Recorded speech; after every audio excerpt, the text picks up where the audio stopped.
Assalamualaikum guys. Assalamualaikum. Okay.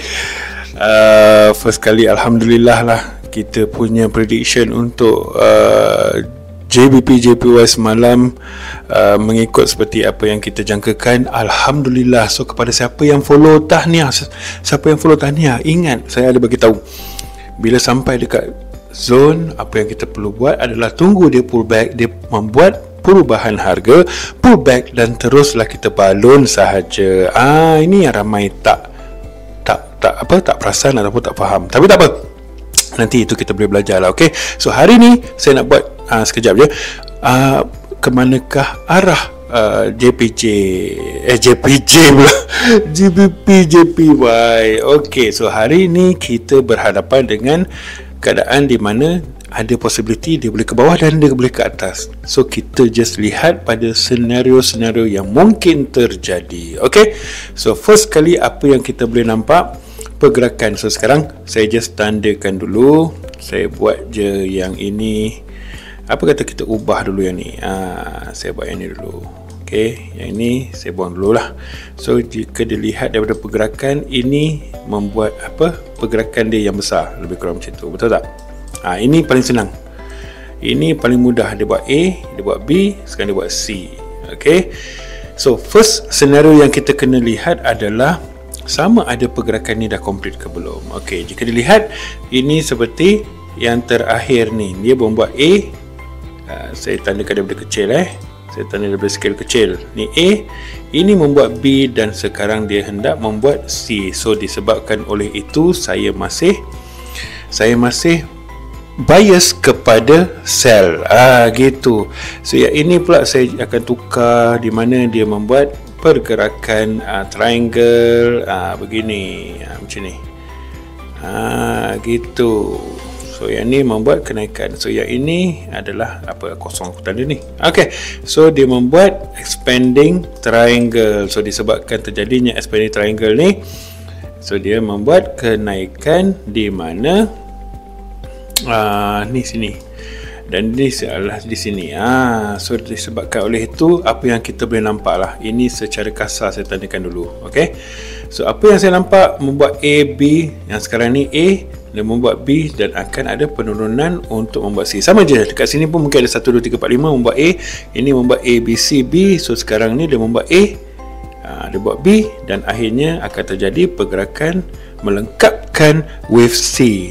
Bermaksud dia akan ada penurunan ke bawah. Gitu. Okay, so kita buang dulu supaya you all tak confused. Okay, tu yang pertama. Yang kedua, kita nak tengok sama ada masih legit kah pergerakan menurun ini. Okay, legit ke pergerakan menurun ni? Takut juga kan? Okay, tak apa, jangan takut. Kita bila entry mestilah ada stop loss, betul tak? Okay, so kita ambil pada kiraan yang ini, kita matikan dekat A, matikan kat A, tarik sampai ke A, matikan dekat B, dan kita bertemu dengan zon-zon yang berkemungkinan ada. So di sini adalah 1236 dan 1618. So ada dua zon yang saya dah tandakan sebelum ni masih legit lagi. Bagi saya berharap adalah penurunan lagi in order untuk dia melengkapkan wave yang terakhir, iaitu C. Okay, so sama lagi line dia. Saya tukar yang ni pula. Okay, kita ambil daripada scale yang kecil pula. Ini ada membuat A, B, dan akan jadi penurunan C. Betul tak? Ini daripada scale kecil. Ini tadi saya ambil daripada scale besar. Tarik daripada A, matikan dekat B, sampai ke C. Okay, sekarang saya tarik daripada scale kecil pula. Okay, mana ni? Okay, yang ini adalah A, habiskan dekat B. So 1236 masih di zon yang saya mahukan, iaitu di line yang ini. Jadinya saya menjangkakan gold pula GBP JPY ada possibility boleh membuat penurunan yang terakhir menuju ke level ini. Ingat, tapi dalam masa tu pergerakan dia ada buat wave lah. Korang janganlah ingat dia straight begitu je. Janganlah gitu bang. Dia mestilah akan buat begini, dia buat gini, sampailah sini. Cik. Gitu. dia mesti bergerak dalam wave lagi. Okey, alah saja je gurau-gurau, janganlah marah. Okey, so sekarang apa yang kita perlu buat kalau kita nampak pergerakan masih ke bawah untuk melengkapkan wave? Kita kena cari di manakah point untuk sell, betul tak? Saya dah nampak nak ke bawah. So, mana point untuk sell? Saya padang yang sebelum ni Alhamdulillah semalam dia kena. Memang cun-cun, walaupun dia naik telajak, tak apalah, dia nak membuat expanding. Okey, tak apalah, tak menjadi masalah. Betul tak? Tak jadi masalah di situ. Alright. Gitu. So maksudnya dia memang menurun ke bawah. Cuma bagi saya sekarang berharap akan ada penurunan lagi.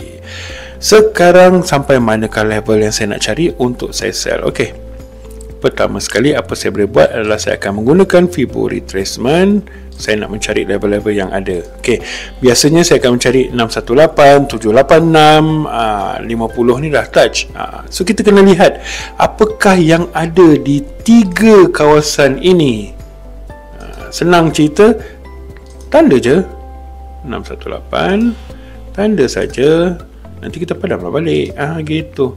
So kita tandakan dulu. Okey, dah jumpa line Okey, so ada 3 line. Di manakah possibility? Apa kita perlu buat adalah pergi kepada time frame lebih kecil untuk lihat di manakah ada pergerakan-pergerakan yang memungkinkan kita untuk mengambil entry sell. Dengar, ini kita dah nampak dominan. Okey, sini ada tak fair value gap? Fair value gap, tak ada gap sangat pun, tak apa, kita tengok lagi di time frame lebih kecil. Kita tengok time frame lebih kecil, bergerak fair value gap di tengah-tengah ini adalah fair value gap. Nampak ni, sini adalah fair value gap di mana dia punya close, dia punya candle, dia punya shadow dengan shadow ni. So ini ada possibility dia boleh naik sehingga ke level ni dan membuat penurunan, bermaksud di antara zone yang kita tandakan juga. Dan kita tengok lagi.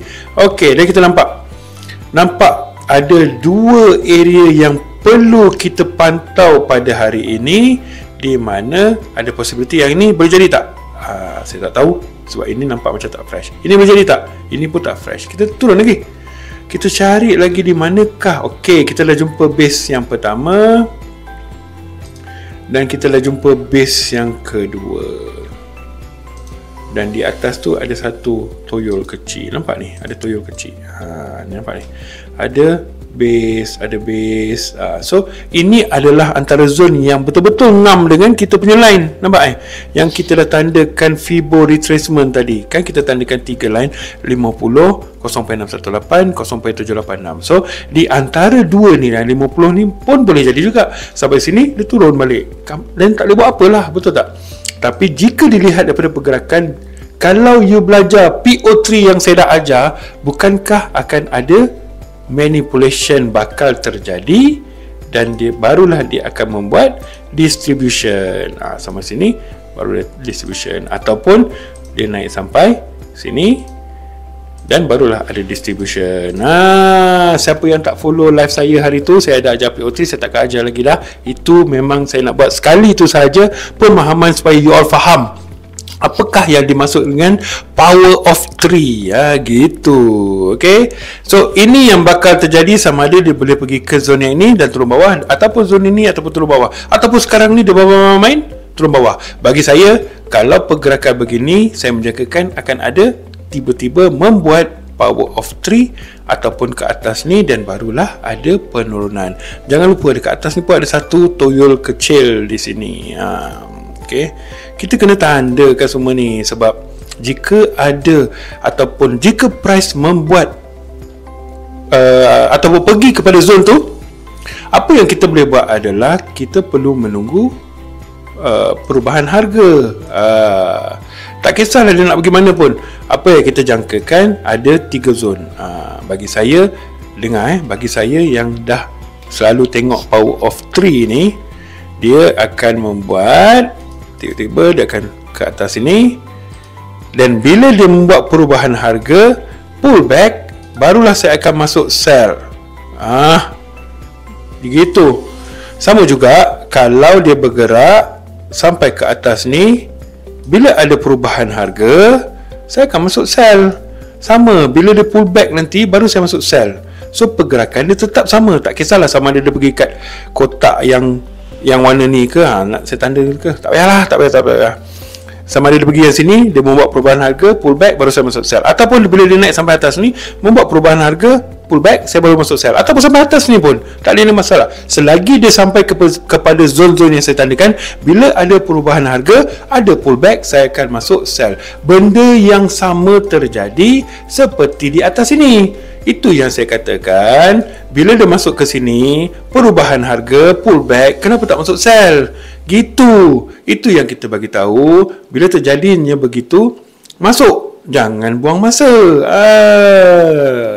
Tapi itulah, lupa tak ada orang nak tengok video saya sebelum ni kan. Saya tak tahu. Mungkin lah.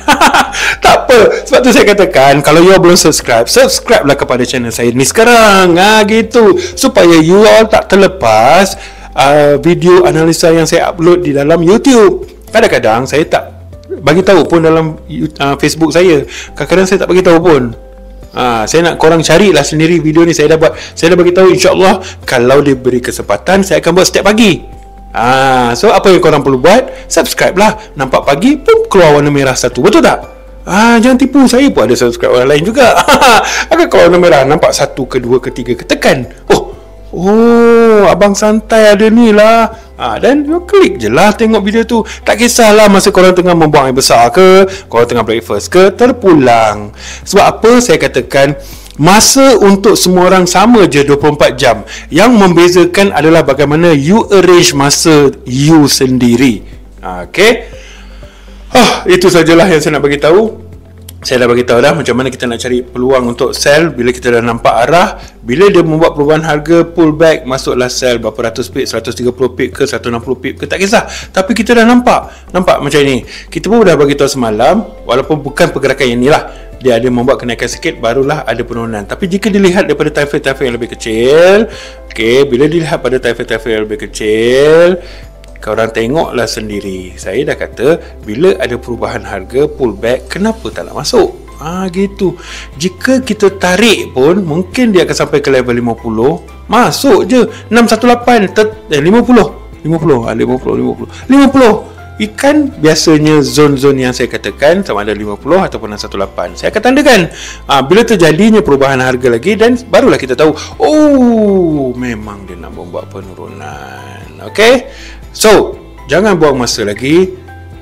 Jangan lupa subscribe kepada channel saya. Kalau you nak first hand dapatkan saya punya video-video yang saya upload di YouTube, boleh join grup Telegram kami, sebab saya akan bagi tahu kat dalam tu dulu. Saya akan prioritisekan siapa yang ada dalam grup Telegram, disebabkan mereka betul-betul bersemangat untuk belajar. Saya tak kisahlah apa dia orang punya saya tak tahu lah apa nak cakap. Okay, so itu sajalah. Ingat, macam saya beritahu tadi, saya menjangkakan akan ada penurunan lagi, dan bila ada perubahan harga, barulah saya akan masuk sell. Gitu. Bila ada perubahan harga, barulah saya akan masuk sell. Jika tiada perubahan harga di zone yang saya tandakan, saya tak akan buat apa-apa. Itu saja. Apa yang kita nampak sekarang, kita ada base. So bila ada perubahan harga, tak kisahlah di mana-mana pun, barulah saya tunggu peluang untuk masuk sell macam saya beritahu tadi. Okey, itu sahaja yang saya nak buat video untuk pergerakan GBP JPY hari ini. InsyaAllah saya sentiasa mendoakan semua trader yang ada, sama ada mengenali saya ataupun tidak, sama ada saya mengenali awak ataupun tidak, untuk profit sahaja, profit selalu. Okey, jadikan 2024 sebagai tangga loncatan untuk kita berjaya untuk tahun-tahun seterusnya. Ingat, 3 perkara yang kita perlu ada dan kita perlu ubah ialah pertama apa, kedua apa, ketiga apa. Kalau you tahu, tinggalkan dalam komen. Kalau tahu jawapan dia, tinggalkan dalam komen. 3 benda yang kita perlu ubah. Okey, itu sajalah. Assalamualaikum dan selamat pagi guys. Sekarang dah pukul 9.50, 25 Januari 2024. Jadi kan saya akan upload dalam YouTube saya. Tadi saya dah upload US Index. Saya tak tahu siapa yang dah tengok ke belum. Saya belum bagi tahu lagi. Saya belum war-warkan kepada siapa-siapa pun. Siapa yang dah tengok tu, dia akan menjadi manusia yang pertama menonton analisa USD Index saya. Okey, itu sajalah. Bye-bye. Assalamualaikum dan selamat menyambut Hari Taipusat.